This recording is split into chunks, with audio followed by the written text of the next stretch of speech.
Let's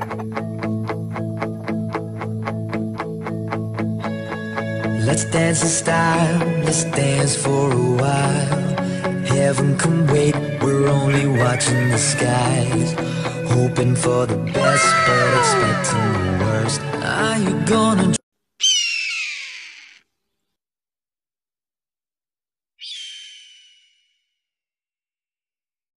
Good morning mga katropa. So for today's video mga katropa ay mayroon po tayong dumating na materialis na galing po sa aking kaibigan na isa ding magiting na nagmamanok mga katropa. Kaso nga lang ay dito po niya binibreed sa ating munting farm dahil ang kanyang lokasyon medyo hindi pa po nakapagpagawa ng breeding pen. At pangalawa, mayroon po siyang trabaho, hindi po niya maasikaso. Hindi tulad ko na nag-hands-on po talaga ako mga katropa dito po sa ating mga manok, sa ating manukan.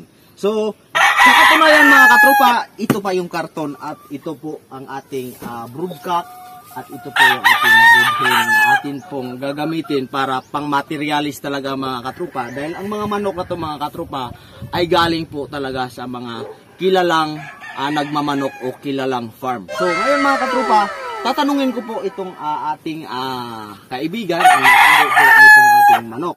So itong manok na to, itong broodcock na to, ano po ang linyada nito, ano po ang bloodline nito o saan galing farm. Ayan, napakadaming mga katropa, lata o lata, wingban pala. So yun. So itong manok na to, insan, ano pong bloodline nitong ating broodcock?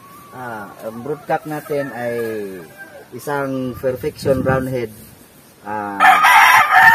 Nabili ng kuya ko sa isang kaibigan namin nagmamanok. Yung materialis niya galing kay Ramon Montero sa Mount Banahaw Game Farm. Ito po ay perfection roundhead, pure perfection roundhead. So yun mga katropa, galing po sa Mount Banahaw Game Farm yung ating broodcock. So ito namang ating broodhen ay medyo magulo itong ating linyada nito ating broodhen mga katropa, pero kaya po nating gawan ng solusyon itong magulong linyada nito mga katropa. Ipakilala namin sa inyo mga katropa ang linyada nito kahit magulo para po maliwanagan kayo mga katropa. So pare, sa'yo na po ang ang episode na to. Isa po itong street breed ng Golden Boy Sweater. Ang broodstock nito galing sa Jade Game Farm kang Sir Arman Santos. Ang hen naman ay galing kay Red Game Farm kang Sir Edwin Aranyas. Street breed po ito. Pero nagtataka kami kung bakit ganito ang kulay na parang naging pumpkin. Pero street breed po ito ng Golden Boy Sweater.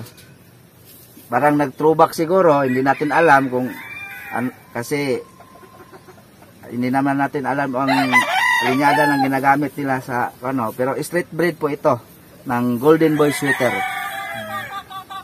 So yun mga katropa ang ating broodhen or breed.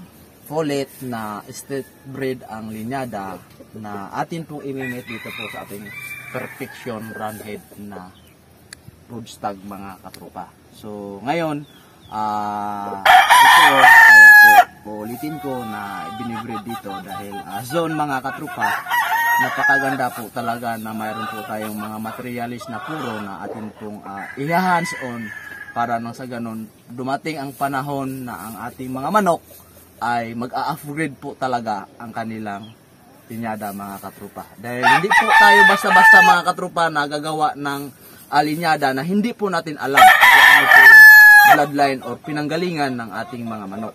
So, yun lang mga katropa ang aking napaka simpleng tips na inyo na amin pong gagawin dito po sa aming munting manukan.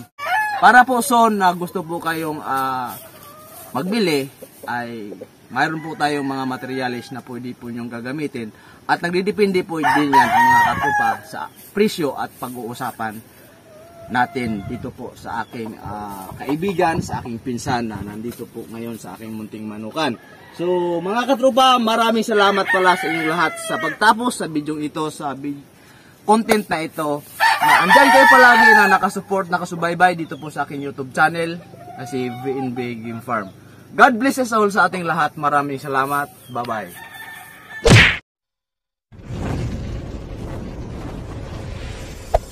Hey there. Subscribe to my channel. And also press this bell icon.